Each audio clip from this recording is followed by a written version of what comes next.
This episode of Weekly Spooky is brought to you by Boggy Creek, the series, free to watch on Tubi. Follow the exploits of Roger and Sarah, two researchers of the American Yeti Project, as they investigate Bigfoot and try to find proof positive of the legendary monster. But what other mysteries will they uncover in the mysterious backwoods of Boggy Creek? Starring Eric Roberts of The Dark Knight, Brink Stevens of Slumber Party Massacre, Mike Holinsky of Haunted House and Sorority Row, and Joni Durian of Babysitter Massacre. Bigfoot just might be the least of their worries as they encounter cursed scarecrows, serial killers, witches, dangerous bank robbers, and ruthless poachers, among many others. So check it out today, free to stream on Tubi. Boggy Creek, the series. Executive produced by Fred Olin Ray, and directed by Henrik Kuto. Hey, that's me.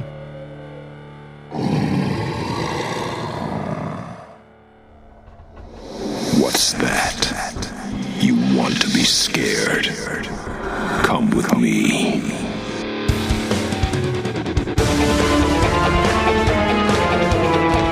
You will experience tales of horror, ghosts, and death.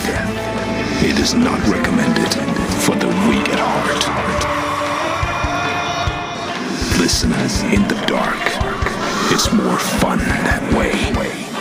This is Weekly Spooky.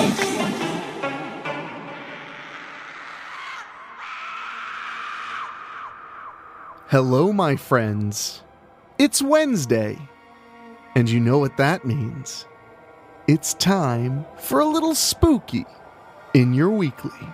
I'm your host and narrator, Henrik Kuto, and we have a pulse-pounding story for you this week because it's part 2 of Calamity Jane versus Dracula. And I'll tell you what, in this second half, things are much more messy, as the Count himself, the most famous vampire of all time, wreaks havoc in Deadwood, South Dakota, in the 1800s. But before we get to that, I want to take a moment to say thank you so much for listening to the show. Please, if you haven't already, make sure you subscribe on your favorite podcasting app, and while you're at it, leave us a star rating. It helps more people find the spooky that is sorely missing in their week. And speaking of which, if you want to support the show even more, head over to weeklyspooky.com and click on Patreon. For as little as $1 a month, you can make sure the program never stops and get an exclusive bonus episode of the show every single month. In fact, I just released the first episode of Weekly Spooky's Creepypasta Special. It's pretty damn scary, I'm not gonna lie. I read the story The Eighth Man. It's a story about a group of teenagers going on a camping trip. And maybe some of them aren't who you think they are. So make sure to check that out at weeklyspooky.com. Click on Patreon. It's the best way to support the show directly. But anyway, my friends, I think it's time to head back to the Old West and see how legendary gunslinger Calamity Jane handles the blood-sucking menace that is Dracula and his dark brides. So you better put on your cowboy boots and probably some sunscreen too, since you're from the modern time. And let's head in to the story now. Last time on Calamity Jane versus Dracula, Jane has gone on a drunken rampage, killing owl hoots and bad guys all over the outskirts of Deadwood. She's mad, she's livid, because her beloved Wild Bill Hickok is dead. Meanwhile, her old friend Colorado Charlie Utter is trying to figure out how to calm Jane down before the blood keeps on flowing. But speaking of blood flowing, rumors begin traveling around town about a mysterious stranger dragging a coffin in his wake as he passes through the inhospitable desert. One night at the bar, Colorado Charlie Utter and Calamity Jane encounter the Undead. And that, my friends, is where we've left off. So now it's time for the thrilling conclusion of Calamity Jane versus Dracula. Calamity Jane versus Dracula, Part 2 by John Oak Dalton.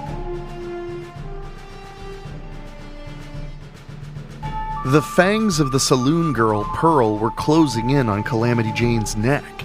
Over the pale, blood-spattered shoulder, Calamity Jane saw Wild Bill Hickok staring at her with blazing red eyes.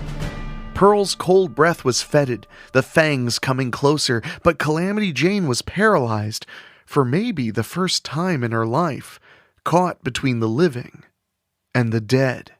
"You will be his favorite bride," screeched Pearl.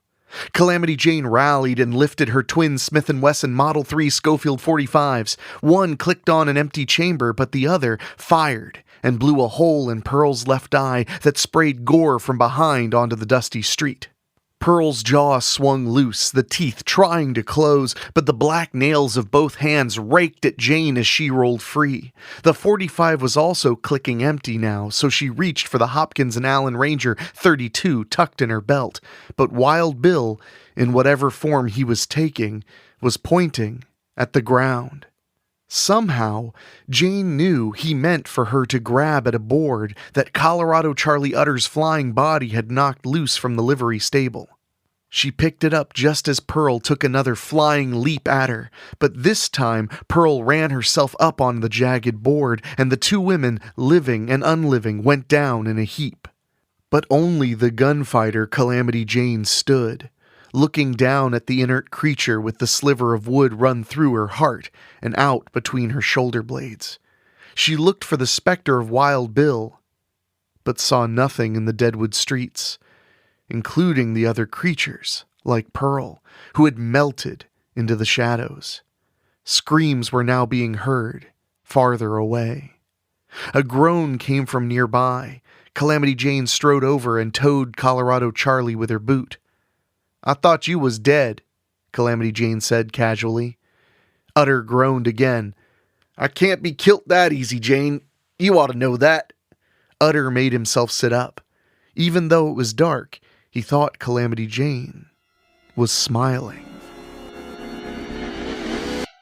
Yen, the town blacksmith, was the first to realize what was wrong down the road at the Gem Saloon. He heard the screams and smelled blood on the air, and remembered his village in China. He stepped away from his forge, which he worked at day and night, and whispered a single word, "Jiangxi." Yen walked out into the street, where his eyes quickly fell on a stranger in town, Kinchiantis, laughing and clapping and dancing a little jig. Blood was leaking freely from a shoulder wound that the laughing man didn't seem to notice. "The master feeds tonight," Yantis crowed. Yen knew at once this man was Ziren, a paper servant to a dead master. So he reached out with his two calloused hands and snapped Yantis's neck. His insane laughter gurgled and stopped. Yen let the corpse fall to the ground and slipped back into the shadows, and then went back to his forge to get to work. Con Stapleton heard shots and screams coming from the direction of the gem and immediately checked the bolt on the sheriff's office and doused the lamp. He took the Spencer rifle down off its pegs and sat in his office chair hoping the ruckus would die down, and eventually the silence came, and Stapleton stopped shaking. Then there was a gentle knocking at the door. Stapleton called out from where he was, "Who's there?" There was a soft, well-modulated voice on the other side of the door. "There's been a shooting." "I done heard it," Stapleton shouted. "People need help," was the calm reply. "I'll be along presently," Stapleton answered reluctantly. There was a silence on the other side of the door. "I need help," came the voice. Stapleton stood slowly. "Go holler for the doc. I can't help you none." Again, Con Stapleton was faced with what seemed to be a great silence. "Open the door." To Stapleton, it sounded like some sort of soft command. "I said I'd be along presently." But there wasn't much force in Stapleton's words. There was that long, dark silence. Open the door. Stapleton started to wonder what exactly was going on. The voice did not sound angry, but he still lifted the Spencer and inched forward, slowly. Please. There was a foreign inflection there. Stapleton didn't have much use for foreigners, but thought he might as well see what this person needed anyways. Stapleton's hand was on the handle. The door flew open. Stapleton had the Spencer up, but probably was never going to get off a shot no matter who or what was on the other side of the door. Anyway.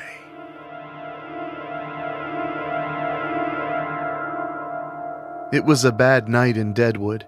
Al Swearingen was dead, and all of the women except a young gal named Lacey, who looked like she had aged 20 years from what she'd seen upstairs.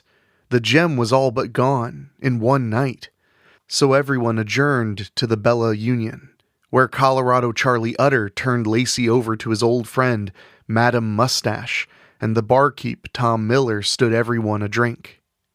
Nobody has seen the sheriff, and the Chinese blacksmith wouldn't leave his forge. Some of the town council were there, including Saul Starr and the mayor, E.B. Farnham.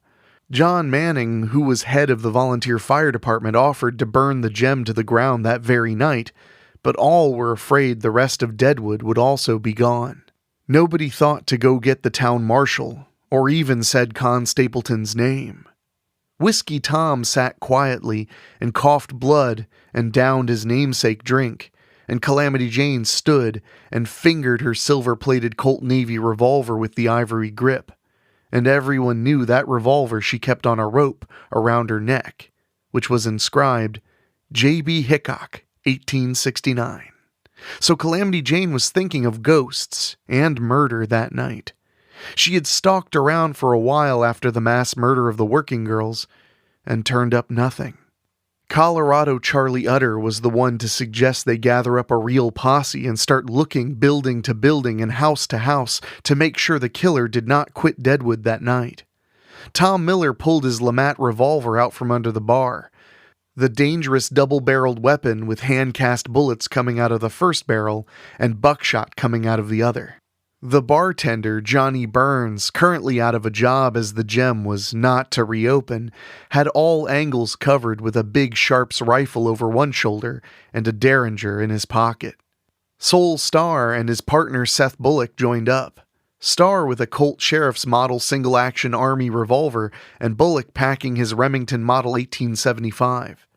Whiskey Tom seemed content with his silver-headed walking stick. Calamity Jane and Utter carried more guns and knives than you could take in at a glance. They started at the stable in case he decided to steal a horse from Old Man Brocchius.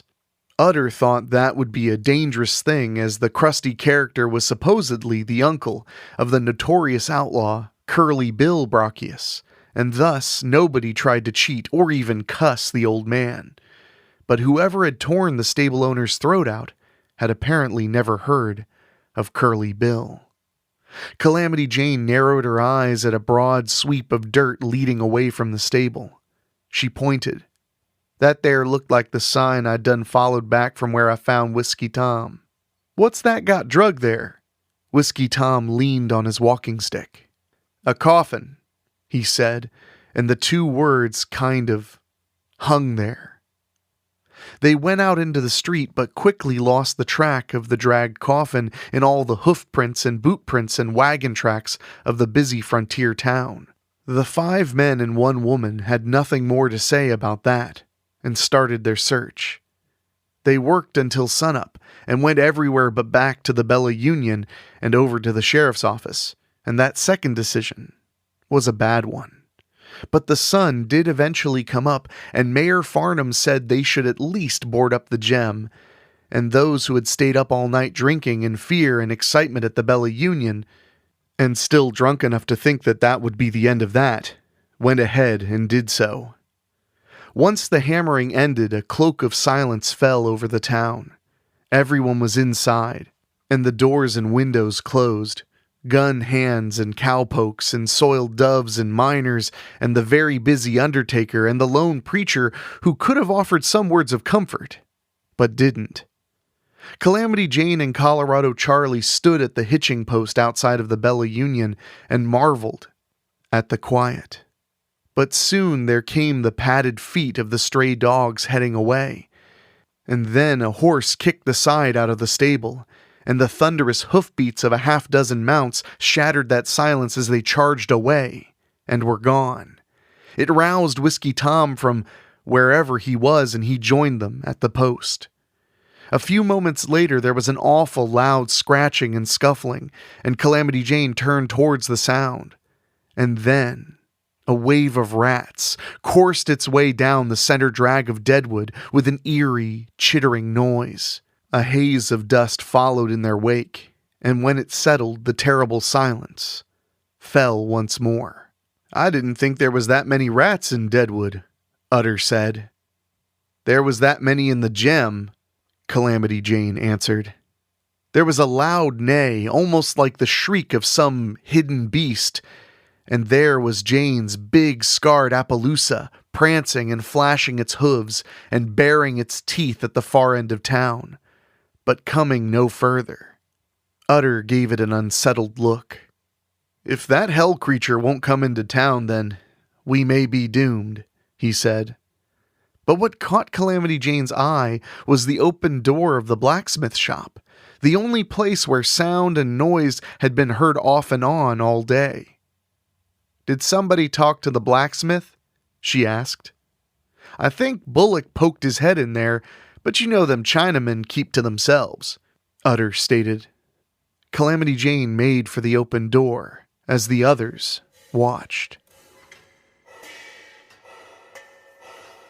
Calamity Jane stepped inside and watched Yen at his forge.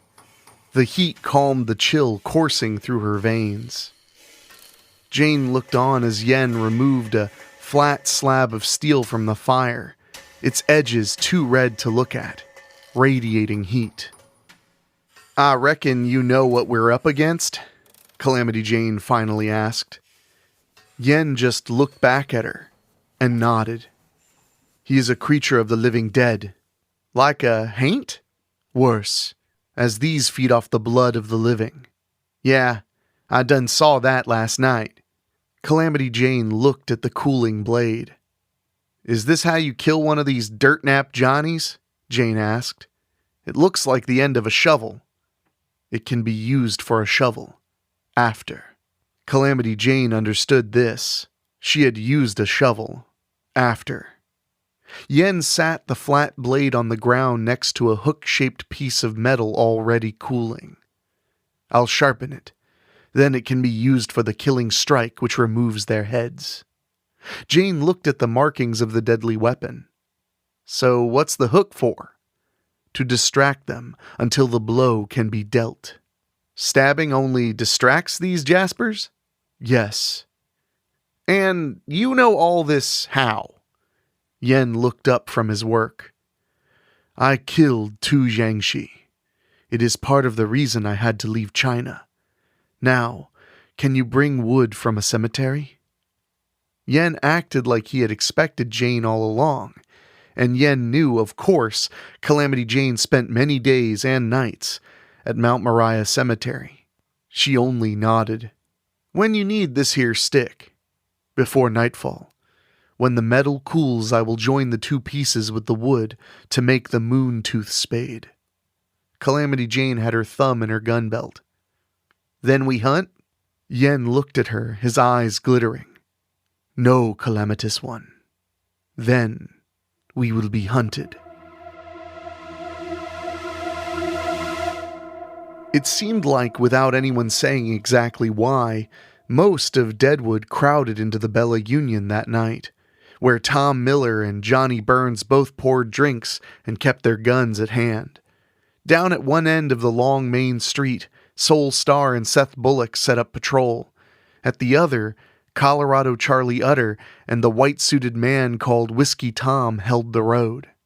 Calamity Jane and Yen were in the blacksmith shop and left alone. Earlier, Utter had stopped to bring Jane a plate of victuals and was astounded to find her asleep on a stool in the corner while Yen sweated over his anvil. Utter had not slept in 2 days and didn't know when he would again. The first strange thing that happened that night was the door to the sheriff's office banged open and Con Stapleton finally emerged. Bullock was the one who spotted him, and he and Star followed him curiously as a giggling Stapleton made his way down the street and into the church. "Makes sense," nodded Bullock, "but I don't see God anywheres near this." There was a lone gunshot within the church, and the two partners quickened their steps. Inside, they saw that Stapleton had found some guts somewhere and shot the town preacher in the head. He was, with great enthusiasm, tearing the religious iconography down from the humble walls of the church. He met the pair's dumbfounded looks with crazed, red-rimmed eyes. "This holy place is a blight in the Master's kingdom," Stapleton cried out, and smashed a wooden cross against the wall, splintering it in two. Stapleton wiped sweat and drool from his face. "I told the Master I would do this work for him. I would profane this place for him, and in exchange he would have to destroy the only other obstacle to his kingdom. Of all those to die to serve him tonight, Calamity Jane must be first." For the first time, Bullock felt pity for Stapleton, so he shot him in the face and watched the back of his head spray across the ruined altar. "Going again, Calamity Jane? Hell, this might be over quicker than we thought." Star just looked at him. "You wanted to be sheriff anyways." A great gust of cold wind blew in behind them. Without thinking, Bullock turned and fired his Remington as a large, flapping dark shape descended on them. Whether a bullet hit flesh, neither man ever knew.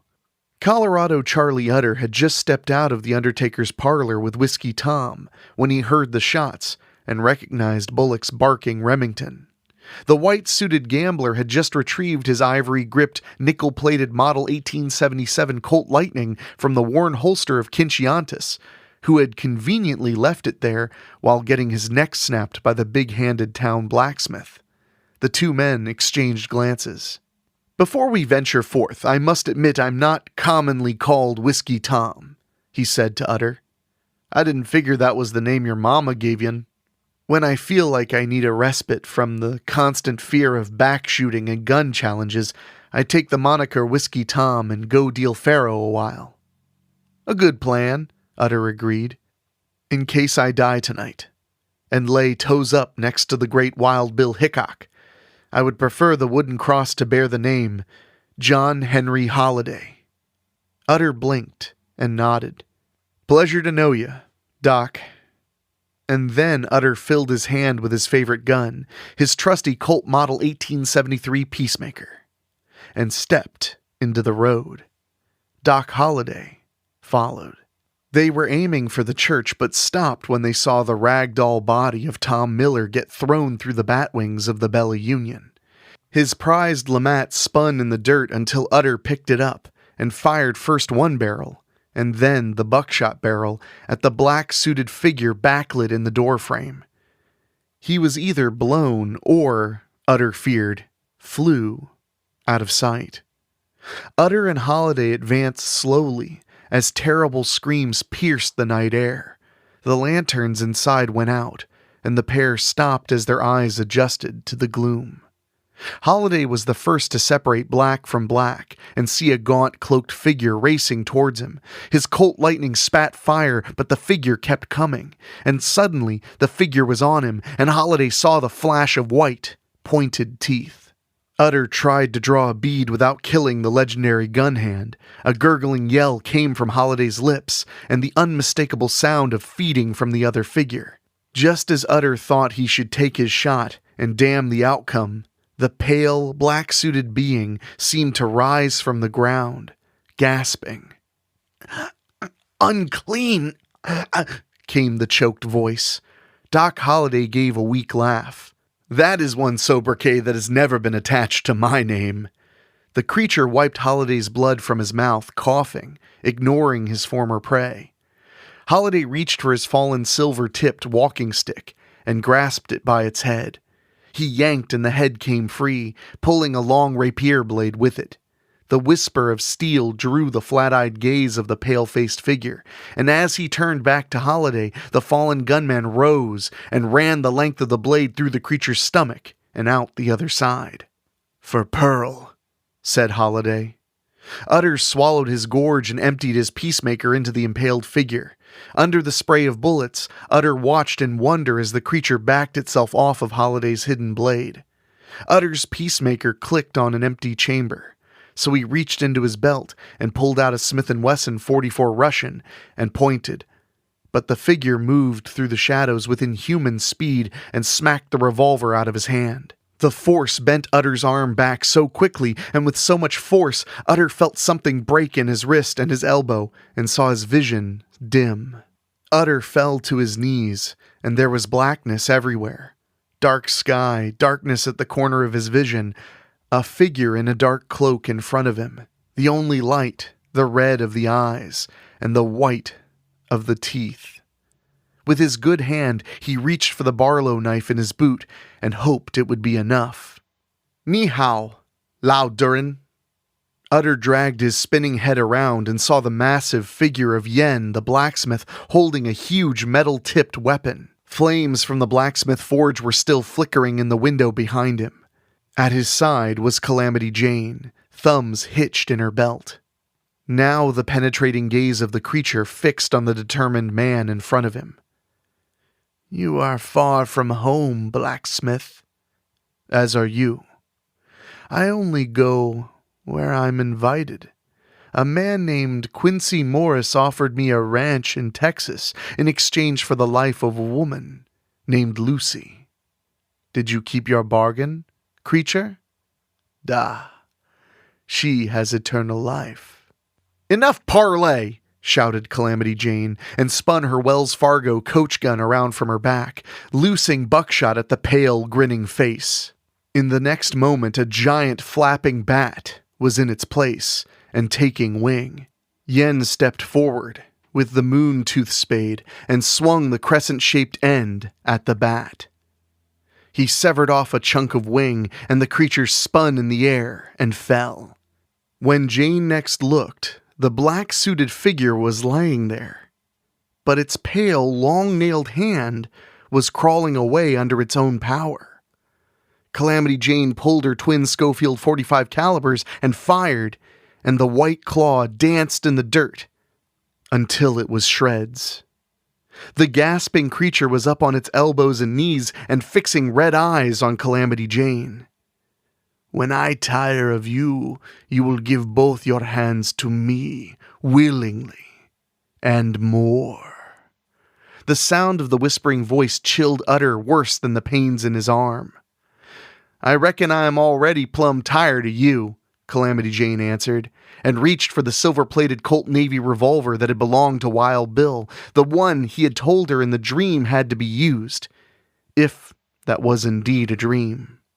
As the creature raised its arms and seemed to grow larger in the shadows in the street, Calamity Jane scrunched one eye shut and shot out both of the dead thing's red ones. The creature's scream shattered the windows of the Bella Union and several other windows on the street.